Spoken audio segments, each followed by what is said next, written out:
Welcome back, everyone. Are bodybuilders or social media personalities promoting the use of drugs, specifically anabolic steroids? Now, this is a controversial topic that's been making the rounds for the past few years, that a lot of people are calling these bodybuilders out, claiming that they are promoting drugs. Let's take a look at Sam Sulek, for example, who happens to, I think right now, the most popular bodybuilder in the world, even more popular than Mr. Olympia, believe it or not. Now, obviously, a lot of people are calling him out because he's endorsing and promoting anabolic steroids, even though he has never mentioned anabolic steroids once or has even talked about anything relating to anabolic substances. He has never answered any questions relating anabolic steroids whatsoever. In fact, I feel this is one of the main reasons he does not go on podcasts. Because let me tell you, if he goes on any podcast, that's possibly going to be the most common question they are going to be asking him. And he wants to steer clear of that,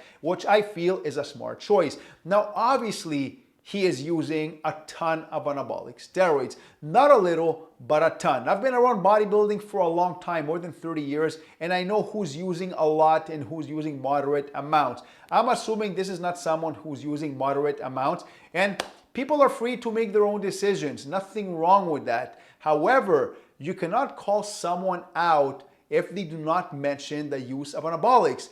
When someone promotes or endorses a supplement, they are talking about it or mentioning about it. Like, take a look at Rich Piana, for example. He didn't exactly endorse or promote, but he did talk about anabolic steroids quite often. He mentioned that to get to that size, you have to use anabolic steroids. So people, when they are gonna listen to that, they are more likely to start using, because believe it or not, there's a lot of people out there, especially teenagers, that they believe certain people are natural, like I did if I was a teenager, which I did fall for some supplement scams. I remember I purchased a supplement back then when I was in my teens.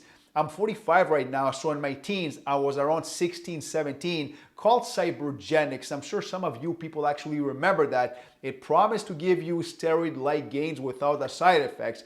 It didn't work. It was garbage, just like 99% of supplements out there. But supplements are still gonna be promoted and endorsed by bodybuilders because, well, supplement companies, they pay them money. And bodybuilders are going to endorse it, obviously. Yes, some of them are gonna say that I don't endorse nothing I believe in. Most of that is bullshit. Pay them enough money, they're going to endorse anything. They would literally say, I don't promote nothing unless I believe in it. But pay them enough money, they need to buy the real supplements. And that's exactly what they're gonna be endorsing and promoting, natural supplements, because, well, that's where the big bucks are. So let's get back to the topic here. Now, when it comes to someone endorsing or promoting, they need to talk about it. Like, let's say, for example, you get a professional bodybuilder and he does talk about anabolics. Like, let's say he's gonna mention that. Let's say some bodybuilders are gonna do a show and they're gonna mention that they do in fact take cycles like the last 16 weeks up to their show.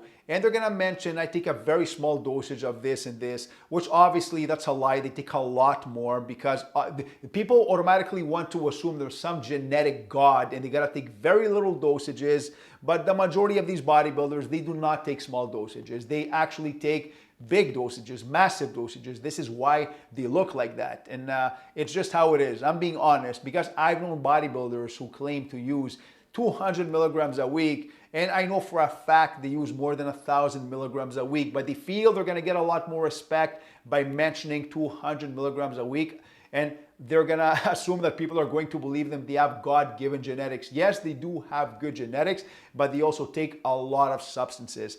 Now, so obviously when people are gonna listen to that, they're gonna assume that, yes, to make it to that level, I need to use anabolics, because these bodybuilders, that's exactly what they're talking about. They're mentioning that in order to get to that level, I have no choice but to use, but at least I'm playing it safe and I'm taking low dosages. I'm doing regular blood work. I'm being monitored by the doctor. They mention all that stuff just so they can tell their audience that I'm doing it safe. And if you take anabolics and you do it safe, there's nothing to worry about. There is absolutely nothing safe about using anabolics, whether it's a low dosage or a high dosage.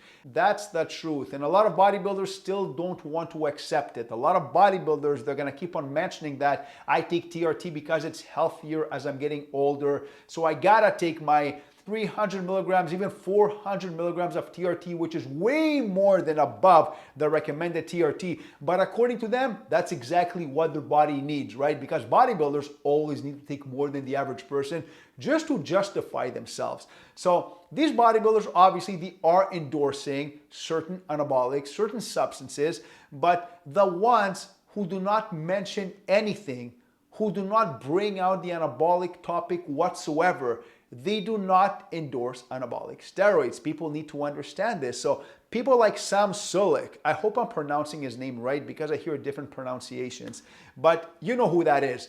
Now, he has never mentioned once, like I said, he never talks about it.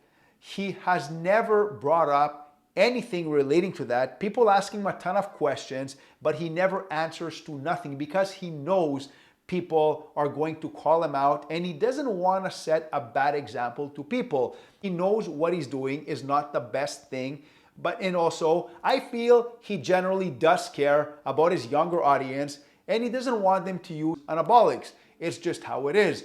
So this is not someone who is endorsing anabolic steroids. He's obviously using, yes, but there's a very big difference if you assume someone is using and someone who is talking about it.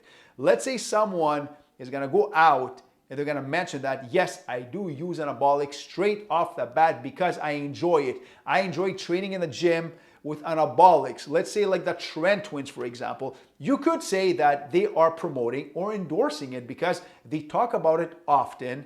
And their name basically is a steroid promotion. It's not direct, it's indirect, but people do get the message if they are gonna look at the video. So that's what endorsing means. So next time you take a look at a bodybuilder and you're calling him out that they are in fact promoting or endorsing anabolics, ask yourself that question. Do they even talk about anabolics?